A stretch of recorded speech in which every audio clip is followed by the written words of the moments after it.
Hello mga kabibilan! So magandang araw po sa ating lahat. Ngayon po ay nandito kami sa baba. Dahil walang tubig po doon sa amin na naman. Kasi yung tubig doon sa amin ay pa-wither-wither lang. Minsan malakas, minsan mahina, minsan wala talaga. Bali magbabalat po tayo ngayon ng balinghoy. Ayan o. So dito natin babalatan sa playa kasi malakas po dito yung tubig mga kabibilan. So ang gagawin po natin syempre ay magsusungan po tayo para meron tayong pambaon bukas ng umaga na naman sa pagsabikin natin mga kabibilan. Masarap yan lalo pag merong kape. Presko naman dito ng hangin sa playa. So ito mga kabibilabs, kanina ay nasa taas na. Dinala ni Eric kasi binigay lang to sa amin na balinghoy. Tito ni Eric. Ay akala niya siguro malakas ang tubig.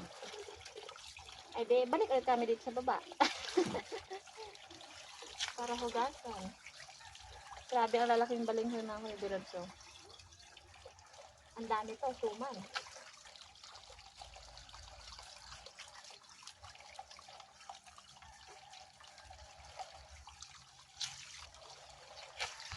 So, tapos ko na po pala nabalatan mga kabibilabs at ngayon naman po ay magdadala tayo ng niyog.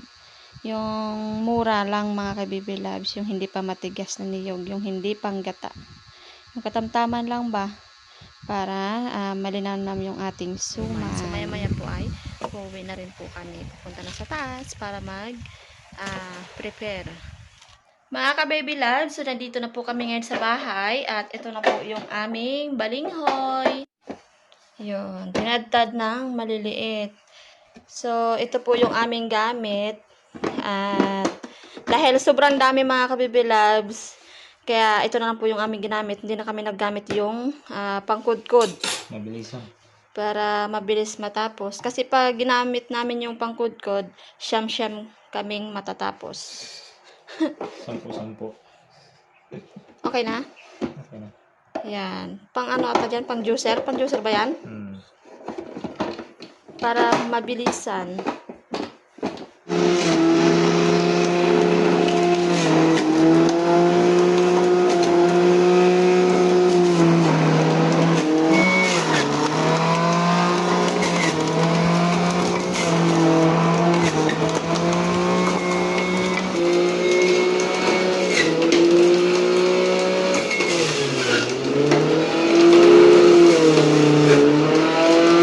Saglit lang ay.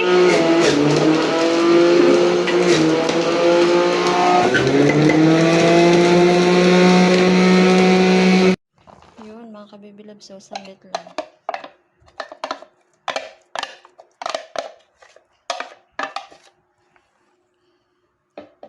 So hindi napipigay natin kasi naghiwalay na yung kanyang juice, ang kanyang sabaw. Ito na ang kanyang katas. Kaya hindi na tayo magpipigay mga kabibilab, saglit lang yan.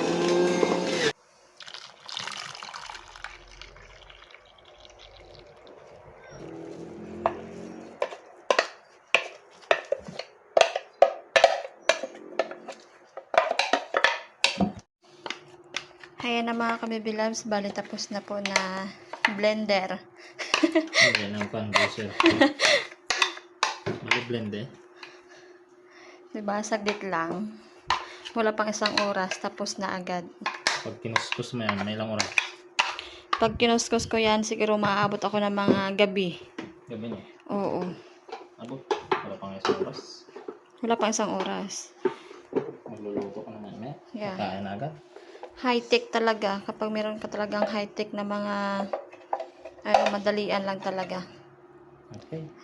Ayan, ito na po lahat mga kabibilabs. So, bali, natin mamaya. Lagyan natin ng mga sukal at niyog. Yan. Saglit lang. Madami din, no? Ayan, mga kabibilabs, bali iniinit ko yung dahon ng saging para mabango at hindi Masira pag nagbalot ako mamaya. Mga ka-baby loves, so lagyan na po natin ng asukal.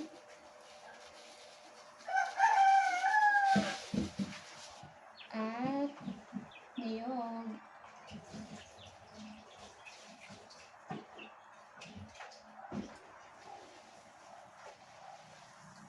Kamayin ko na mga ka-baby loves. Malinis naman yung aking kamay para masarap.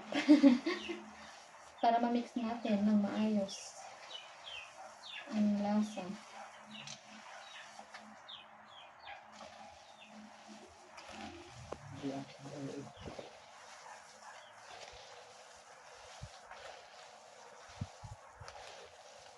ka-baby loves, so tulungan tayo ni Nana para mabilis. Kung maraming tulong-tulong, mabilis.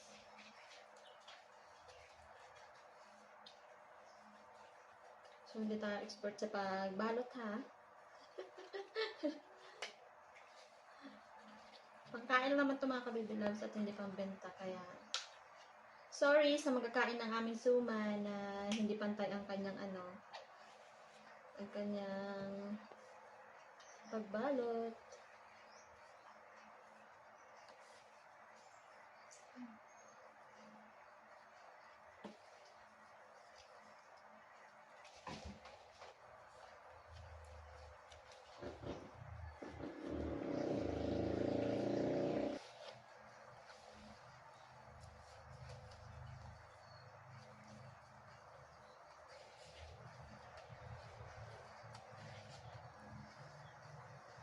Mga ka-baby loves, ito na po yung ating suman.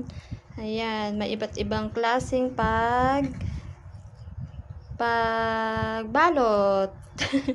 Hindi pantay-pantay, basta mahalaga ay may balot. Hindi naman namin ito pambenta eh. Ayan. Basta mahalaga, malasa at masarap.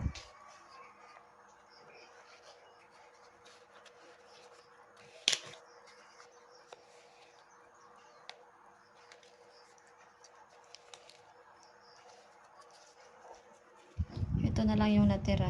Patapos na. Ayan, mga ka-baby loves, ilagay na natin ang suman sa kaldero.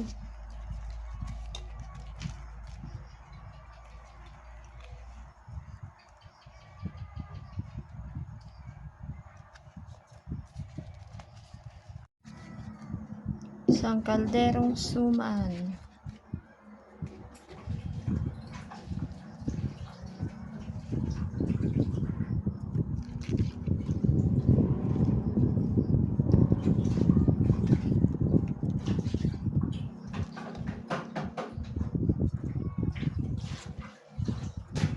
Lagyan natin ng tubig mga ka-baby loves.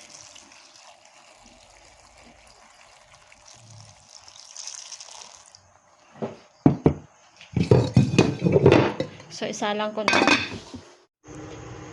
Bali doon tayo sa labas luto. Ayan, nagpadapong na po ako ng apoy. So, isa lang ko na doon.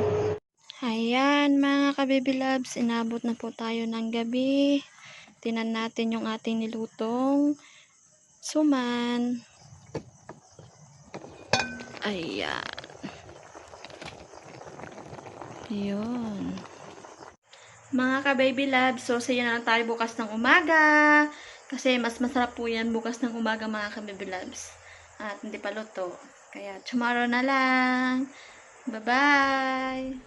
Mga ka-baby loves, good morning! Ito na po pala yung aming suman. Ayan, ang dami. So, mga ka-baby loves, so magpapamigay na tayo ng ating suman.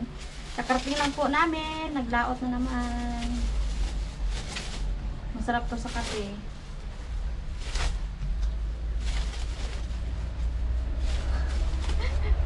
Hindi maintindihan ang balot. May piko, may pantay.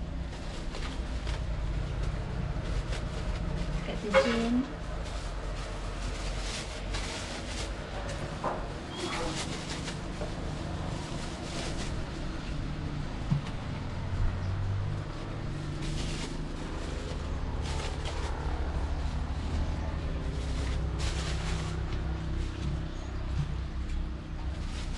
ng... Ayan mga kabibilab. So, ibibigay na natin sa kapitbahay. Tara!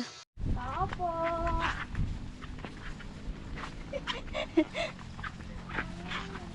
Delivery for you. So, man. Ayaw mo? Ang ganda naman. Tama-tama. Ay, happy birthday! Happy birthday to you! Birthday para Ate Jen. Ay, ang saya-saya ko, sinurpresa nila Happy ako. birthday to you! Ay, aroy, talaga naman. Pasensya ka na sa pagbalot. Talagang Malaki, parang may pinaghandaan maliit. yata ito talaga. Thank you. Yan, so happy birthday sa aming Ate Jen. Wala po si kananay dahil sa Kalapan. So pagbalik ang pasalubong daw, may panda si Ate Jen. Surprise nila sa akin, hindi ko talaga alam. Yan. Kumakain ako at ulam ang isda sa kape at medyo nakakaramdam ako parang nag-emote-emote. Siyempre Ayos akong birthday. dumating sila. Yan. Kaya napasaya talaga ako. Maraming salamat, Baby Love Milen and Derek. Yan. Oo, thank Sa gusto malaman ng love life ni Ate Jen, kay kananay kayo pumunta. Okay, so punta kami sa kabilang bahay. Yes! Sabi pa eh. Alam na alam ko talaga. May soma. Milen rin. Oh, good. Kumusta ang huli nyo? Ang aming huli ay 5 bisugo. Yung bisogo? Diba, nagtayo naman kayo. 3 kilo kami. Ito yun, dami yun. Ah. Ilang? Ay, kulang 2 kilo siguro ang kanya. Aray! Dali! Sabihin na lang ako ng helicopter.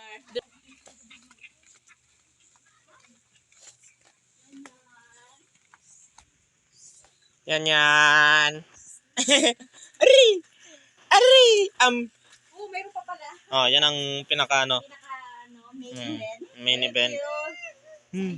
Suman na malalaki. Oh, yun. May, Iba-iba ang may size. kinain na si Nini. Oh, mayroon dito kalaki-laki kasi matas buwang ako. Oh, kasi yan. Meron na kayo, Mark. Panglaban natin bunganga na yan. Pambansang bunganga. Yan ang balot ni Nana. Balot ni Nana yan. Parang hindi na ba madali ah. Sabi ni Nana, isang kayo na lang hindi ka na makaulit. Wow. Diba, bye to. Ay. Medyo mano lang kasi kulang sa piga. Bakit tayo? Dahil yung juicer namin ginamit lang. Tiga? Tiga? Yung juicer, hindi na kami nagpiga. Dahil medyo mabasa pa siya eh. Okay, man. Ay. Pero okay siya. Sarap. Okay, bye-bye. Bye-bye. Thank you. Mga kabebe loves, kain po tayo ng suman dahil ako ay nagutom na. Si Eric po ay nagbabanlaw. Sarap. So, si Nana po ay kumain na rin to kanina. Kasi paalis po namin kanina ay maagang-maaga mga kabebe loves. Kaya sabi ko kay Nana, kumain lang siya dito. Dahil meron namang pagkain. Busog na daw po siya mga kabebe loves. Suman na balinghoy.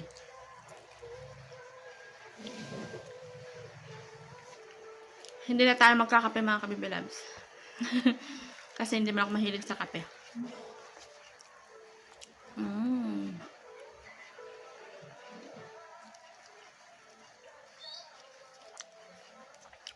So, yun lang pa mga kabibi loves. At God bless po sa ating lahat. Ingat kayo dyan. Bye-bye!